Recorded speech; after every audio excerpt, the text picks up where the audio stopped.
انہوں نے ایک بہت ہی تشویشناک صورتحال کا اظہار کرتے ہوئے خط لکھا ہے اقوام متحدہ کے سیکرٹری جنرل کو، تاکہ بات ریکارڈ پر آ جائے۔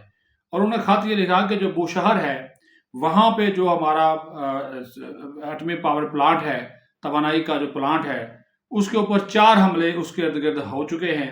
اور انہوں نے کہا کہ اگر تابکاری مواد پھیلا تو اس سے صرف تہران ہی متاثر نہیں ہوگا، خلیجی ممالک کے اندر بھی بہت زیادہ اموات جو ہے وہ ہو سکتی ہیں۔ تو لہٰذا امریکہ اور اسرائیل کو روکا جائے کہ وہ ہماری جو توانائی کی تنصیبات ہے اس کے اوپر اٹیک کرنے سے باز آ جائے، لیکن اسرائیل کر رہا ہے، امریکہ بھی کر رہا ہے۔ اس کی وجہ سے صورتحال جو ہے وہ کافی خراب ہو رہی ہے۔ اور اسرائیل نے تو یہاں تک کہہ دیا کہ وہ ایٹمی حملے کی تیاری کر رہا ہے، اور آئندہ ہفتے وہ شروع ہو جائیں گے۔ صرف ہمیں واشنگٹن کا جو ہے وہ اس کا انتظار ہے کہ واشنگٹن کا جو کلیئرنس ہے، گرین سگنل، اس کا ہمیں انتظار ہے۔ تو یہ چیزیں ساری کہی جا رہی ہیں، بتائی جا رہی ہیں، نظر آ رہی ہیں۔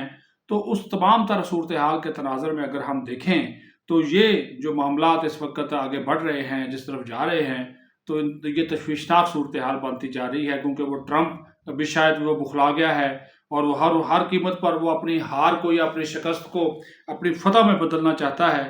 اور اسی وجہ سے آپ دیکھیں نا، ہوا یہ ہے کہ اس کا نقصان جو ہے وہ خلیجی ممالک کتنے متاثر ہو رہے ہیں کہ ایران نے آج ہی کویت میں اور بحرین میں اور دیگر جو ممالک خلیجی جو امریکہ کا ساتھ دے رہے ہیں، ان کی توانائی کی تنصیبات کو نشانہ بنایا ہے۔ خاص طور پر جو کویت میں جو ان کی وزارت توانائی ہے، جو پورے ملک میں تیل و پیداوار کی معاملات جو ہیں اس کو ڈیل کرتی ہے، اس کو ٹارگٹ کیا ہے۔ وہاں پہ ڈرون جو ہے، جو وہ ان کو ڈرون بھجوائے ہیں، وہاں پر ڈرون بھجوائے ہیں، وہ ڈرون سے حملہ ہوا ہے۔ بحرین میں یہ سارا کچھ ہوا ہے۔ تو انہوں نے توانائی کی ان کی تنصیبات کو نشانہ بنانا شروع کر دیا۔ یو اے ای میں بھی یہی ہوا ہے، عمان میں بھی ہے، انہوں نے کہا یہ ہمارے ٹارگٹ کے اوپر ہے۔ تو یہ، اور وہاں پہ پھر جو امریکن کمپنیز ہیں وہ ان کے اہداف ہیں، وہ نشانہ ہیں۔ تو اب تو کویت میں پورا جو ہے وہ ظاہر ہے وہاں پہ بجلی کی سپلائی معطل ہو گئی ہے۔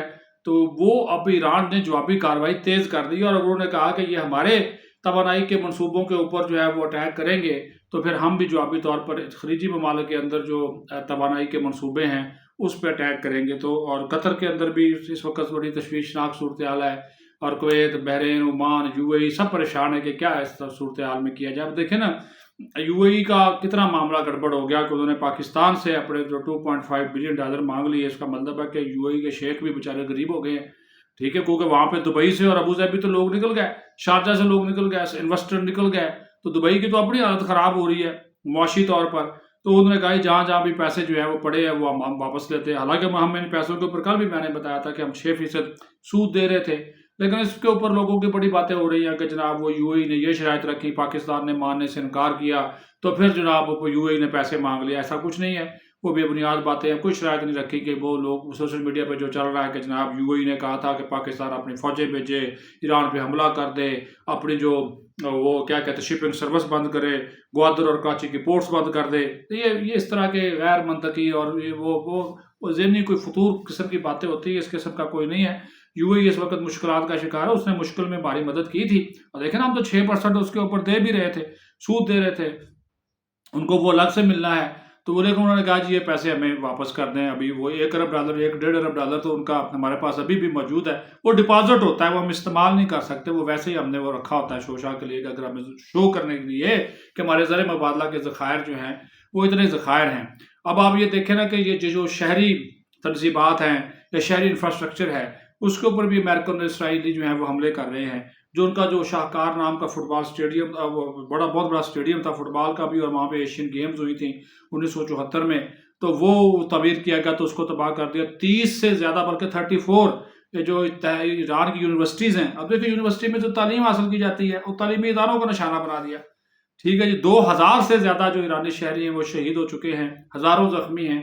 لیکن دوسری طرف اسرائیل کے اندر بھی جو تباہی و بربادی ہے اس کی داستانیں ہی آپ جو ہے ان کے لوگوں سے سن لیں، وہ اور ایک الگ کہانی ہے۔ ہر شہر ان کا تباہ و برباد ہو گیا، تل ابیب سے لے کر جتنے بھی حیفا شیفا سب انہوں نے جو ہے وہ تباہی و بربادی کے مناظر پیش کر رہے ہیں۔ لیکن وہ ڈھیٹ قوم ہے، اور وہ گریٹر اسرائیل کا جو منصوبہ ہے وہ اس تک میں لگے ہوئے ہیں۔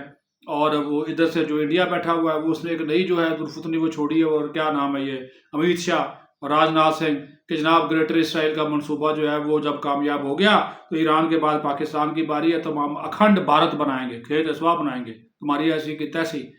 جو یہ تمہارا یہ خواب رہے گا، یہ راجناتھ ہو، یہ امیت شاہ ہو، یہ تمہارا خواب ہی رہے گا پاکستان اور کو اپنے ساتھ ملانے کا۔ پاکستان ایک الگ ملک ہے، ایک نظریاتی ملک ہے، اسلامی جو ہے وہ اس کے بنیاد کے اوپر وجود میں آیا ہے، اور اس میں جناب کسی قسم کا کوئی جو ہے وہ ان کو مقصد، ان کے مقاصد جو ہیں یہ حاصل کرنے میں کامیاب نہیں ہوگا۔ ہماری افواج مکمل طور پر تیار ہیں، ہمارا پاکستان، ہمارا پورا کا ایک شہری جو ہے ان کی جارحیت کا مقابلہ کرنے کے لیے تیار ہے۔ پاکستان زندہ باد۔